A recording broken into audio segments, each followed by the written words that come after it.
In the vast, unforgiving expanse of human history, few rivalries have burned with the relentless generational fury of that between the United States and Iran. It was a conflict born not of a single event, but of a perfect storm of ideology, geopolitics, and the inescapable gravity of power. The year 2026 would not just be another chapter in this long saga. It would be the final, brutal conclusion, a rewriting of the entire geopolitical map of the Middle East, orchestrated in fire and steel. The seeds of this cataclysm were sown decades ago, in the revolutionary fires of 1979, when the United States and Iran formed one of the most hostile relationships of any two countries not at war in the modern era, severing ties that had once made them allies and replacing them with a chasm of mistrust and animosity.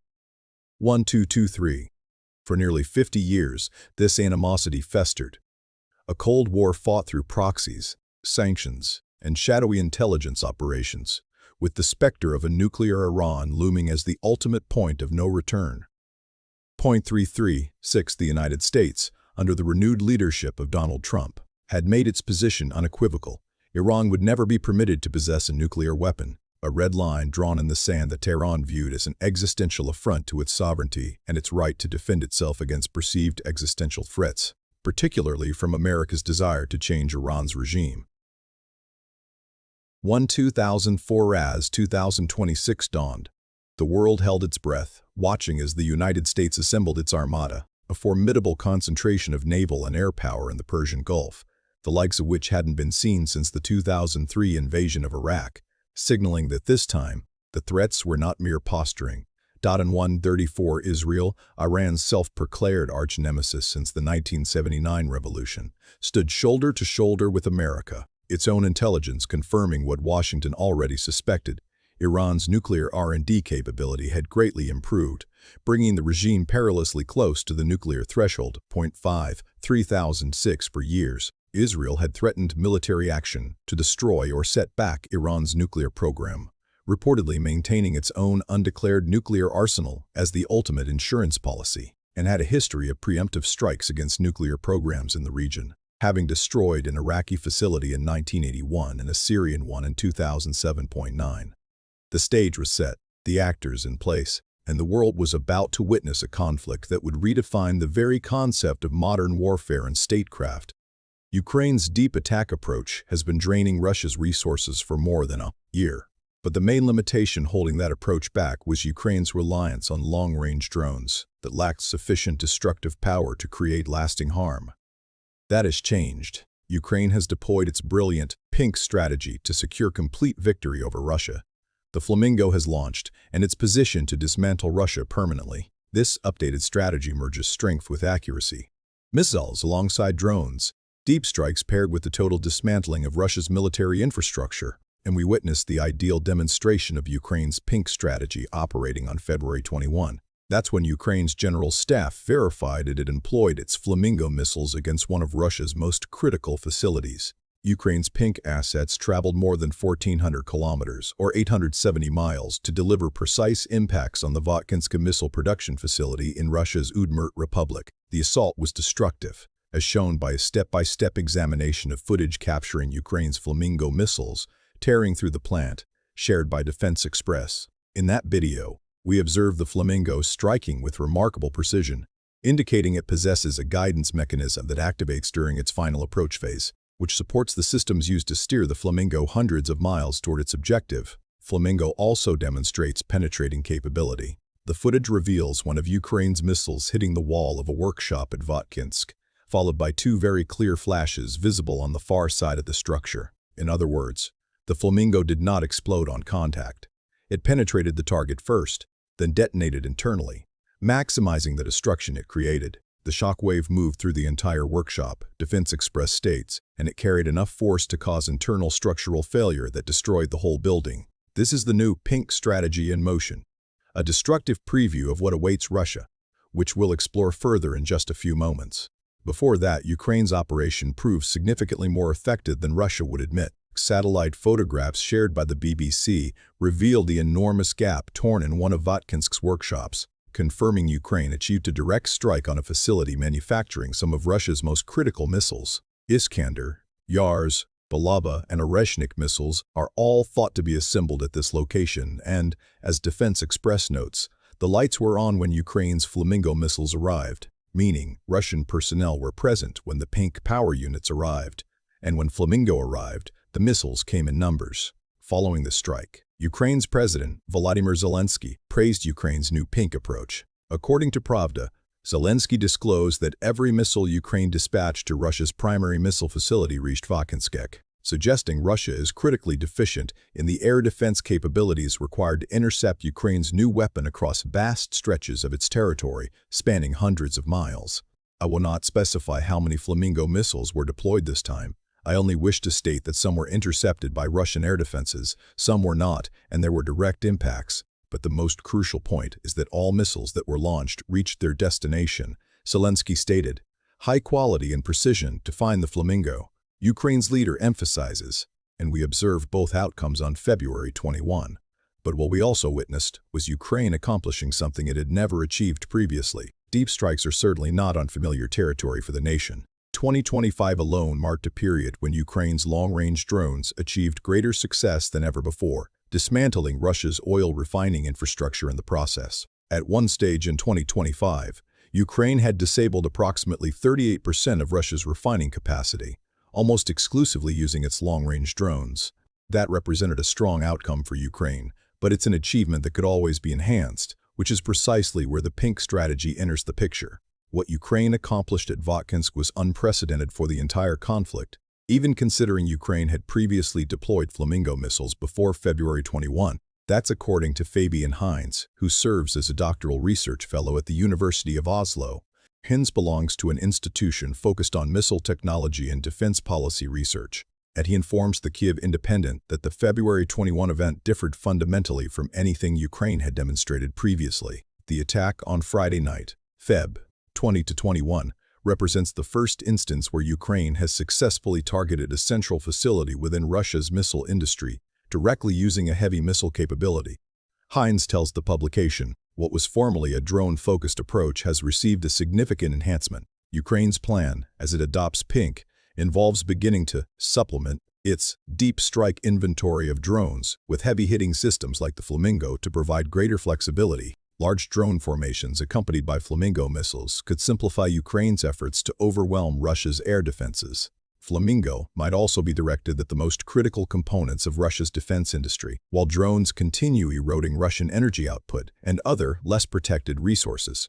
This is Ukraine's deep strike methodology, but transformed, and we'll examine that methodology and its implications for Russia shortly. Another milestone Ukraine reached on February 21 was triggering an unprecedented missile warning that echoed across Russia. The Kyiv Independent covered this development on February 27, noting Votkinsk was far from Ukraine's sole objective on February 21. A staggering 13 Russian regions issued missile alerts, with several located as distant as the Orenburg Oblast, situated in the southern Ural Mountains and positioned roughly 1,000 kilometers, or over 620 miles, from Ukraine. Of those 13 regions, 8 were compelled to issue missile warnings for the very first time since Putin initiated his brutal invasion of Ukraine. And of all Flamingo missiles Ukraine launched toward Russia on February 21, we have confirmation of only one being intercepted by Russia. At minimum, that's confirmation from the Russian side. Officials in the Chuvash Republic assert they neutralized a Flamingo using their air defense systems. Another of Ukraine's missiles deviated from its path, the Kyiv Independent adds. But this confirms what Zelensky stated earlier. It's not merely the fact that Flamingo has launched that should alarm Putin. It's that Flamingo is performing exactly as designed. Pink is becoming Ukraine's dominant approach, and Flamingo is rapidly establishing itself as the weapon Ukraine has consistently described. After its announcement in summer 2025, updates regarding Flamingo and its advancement grew scarce for a brief period before Ukraine began deploying it against Russia. But what we've discovered about Ukraine's missile, which might more accurately be classified as a drone missile hybrid, is that it operates faster and delivers significantly greater impact than the long-range drones Ukraine utilized throughout much of 2025. Those drones typically achieve speeds between 250 and 350 kilometers per hour, or 155 to 217 miles per hour, theoretically making them more vulnerable to interception than missiles. The volume of successful strikes Ukraine has executed with these drones suggests that assumed vulnerability hasn't materialized as Russia hoped. Nevertheless, Flamingo presents a far more serious threat. It can reach subsonic velocities of approximately 900 kilometers per hour, or 560 miles per hour, and sustain that speed across a remarkable 3,000-kilometer, or roughly 1,860-mile range. And when Flamingo reaches its objective, it isn't delivering the modest warhead typical of standard long-range drones. This isn't a few kilograms of explosives arriving at locations like Votkinsk. Each Flamingo carries a 1,150-kilogram, or approximately 2,500-pound, warhead, according to the International Institute for Strategic Studies, or IISS. Therefore, this isn't an ordinary long-range system. It ranks among the largest and longest-range ground-launched cruise missile systems globally, the IISS states, and it's also engineered to remain as cost-effective as possible. The Ukraine hasn't disclosed exact production expenses. Indications suggest Ukraine's new powerhouse likely costs around $500,000 per unit to manufacture, which remains well beneath expectations for a cruise missile. The U.S. Tomahawk, for example, costs approximately $1.4 million per unit or higher, and even its longest-range variants fall roughly 300 miles short of the Flamingo's reach. In the understatement of the century, it's evident Flamingo represents a substantial improvement over Ukraine's drones. And it's this enhancement that enables deep strikes, but transform for Ukraine. But before we explore that further, if this is the type of insight you seek regularly, subscribe to The Military Show. We deliver this level of analysis every single week. Hinz clarifies what the Flamingo provides that Ukraine's drones lack, and his assessment aligns with the Defense Express analysis covered earlier. A long-range drone essentially detonates at the outer layers, whereas with Flamingo, you have a reasonable probability it will penetrate first into the target and then explode, maximizing damage through that method, Hinz explains, adding, so if that weapon lands on target, it inflicts significantly greater harm than a long-range drone impact. And it's this element, more than any other, that makes Ukraine's new pink strategy such a severe challenge for Russia. What Ukraine now possesses is a weapon delivering heavier impact than anything else in its inventory, capable of traveling so deeply into Russia that targets Putin never believed vulnerable now appear on Ukraine's targeting list, and, as demonstrated at Votkinsk, able to strike precisely what Ukraine intends even after traversing hundreds of miles. What Ukraine has accomplished is amplifying its deep strike capabilities. These strikes directly alter Russian positions in the Ukraine conflict. The National Security and Defense Council of Ukraine emphasizes. Again, we observed this at Votkinsk. Ukraine disabling a vital missile production line, even temporarily, generates ripple effects across Russia that escalate into a tidal wave upon reaching Ukraine. Missiles can no longer be manufactured. This compels Russia to depend on existing stockpiles for its own long-range operations. Once those reserves deplete, Russia loses its capacity to strike Ukraine forcefully from distance. On the battlefield, this means troops must assault defenses not weakened by Russian missiles, enabling Ukraine to establish stronger defensive positions. Through this defense, more Russian soldiers perish, adding to the 1.266 million casualties Russia has accumulated during its invasion. This outcome isn't novel regarding Ukraine's deep strike objectives. But what is new is the destructive capacity introduced by the pink strategy. Where previously Ukraine might disable a component or two of Russia's war machine, it can now eliminate entire segments. Temporary capacity losses become permanent due to Flamingo.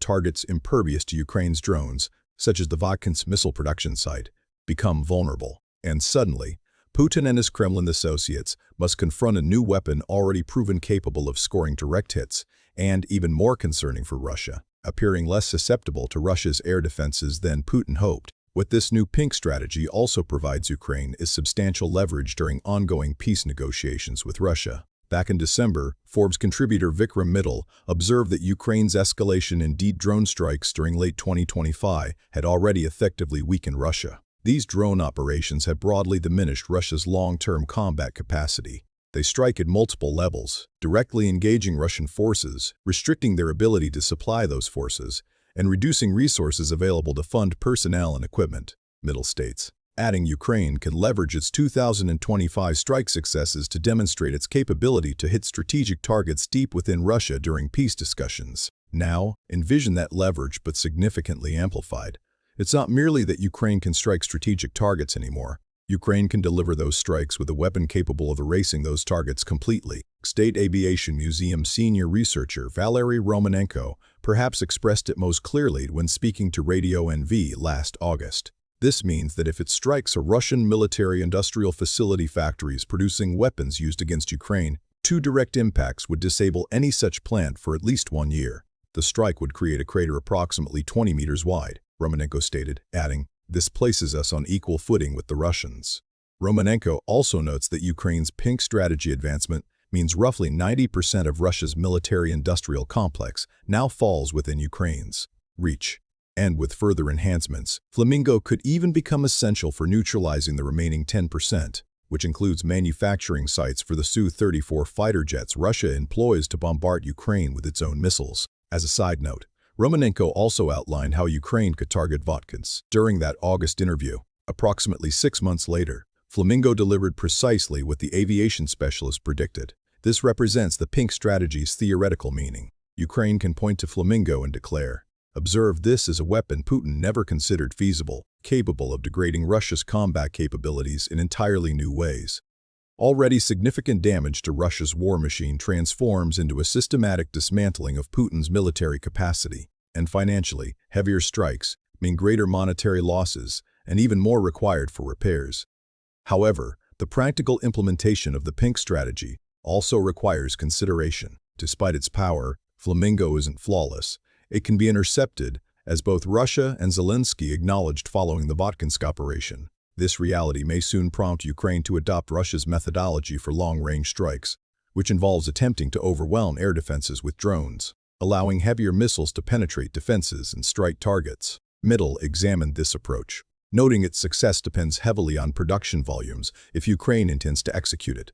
We'll address that shortly. First, as Middle indicates, Russia's combined missile and drone tactic, heavily utilized during late 2025, possesses merits, making it one of few Russian strategies worthy of Ukrainian adoption. Middle references an October 2nd operation involving 7 Iskander-M ballistic missiles, 7 Kh-59-69 cruise missiles, and 21 Iskander-K cruise missiles. All these missiles entered Ukraine alongside 3081 drones launched from border areas, resulting in 78 drones and 18 missiles, including all Iskander-M ballistic missiles, striking their objectives. What this operation signaled, Middle explains, is Russia's shift toward a refined drone and missile strategy, featuring fewer but larger coordinated assaults against Ukraine. By combining these operations, occurring several times monthly, with nearly daily drone-only attacks Russia has maintained, Russia manages to saturate Ukraine's air defenses, enabling its powerful missiles to penetrate.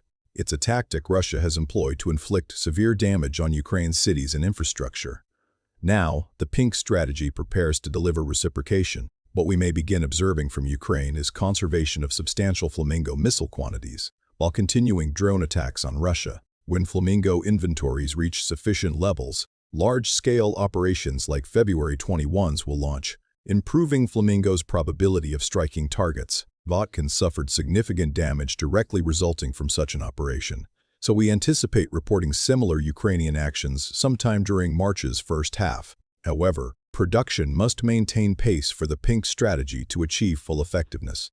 Regarding drones, Ukraine is progressing well toward required numbers. According to Zelensky, Ukraine manufactured at least 30,000 long-range drones in 2025, so we can reasonably assume similar or higher output in 2026.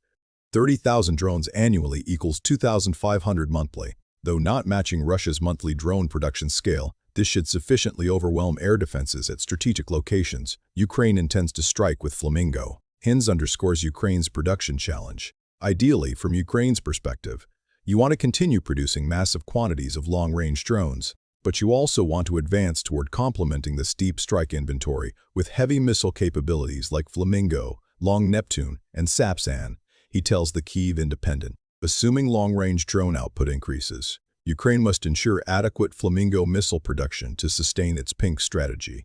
Currently, we cannot confirm this is occurring. In August, the New Voice of Ukraine reported Ukraine aimed to produce 50 Flamingo missiles monthly, representing approximately $25 million in monthly expenditure. By November, Flamingo manufacturer Firepoint claimed production of 3 units daily, nearly doubling the target, though also doubling costs. Still, if the pink strategy centers on building stockpiles, as Russia does with its missiles, then launching them during precise moments when Russia's air defenses are saturated or fatigued, Ukraine is progressing correctly with Flamingo. After all, 50 Flamingo missiles monthly equals 600 yearly, potentially more if Firepoint maintains 3 daily production, and its plan to provide standard production packages to other nations succeeds, where buyers fund batches of Flamingo missiles, with half remaining in Ukraine and half going to purchasers. If Ukraine's plans unfold successfully, the pink strategy could conclude the war. Russia will suffer damage in locations Putin considered secure, and every Flamingo striking a target weakens Russia within Ukraine. Honestly, Ukraine's February 21 Flamingo achievement shouldn't surprise anyone. Just weeks earlier, Ukraine had delivered another blow to Putin's Oreshnik ambitions using Flamingo. Ukraine is dismantling Russia's missile strategy systematically, and you can discover how by watching our video. And if you found this video valuable, be sure to subscribe to the channel for continued coverage of Ukraine's latest advancements.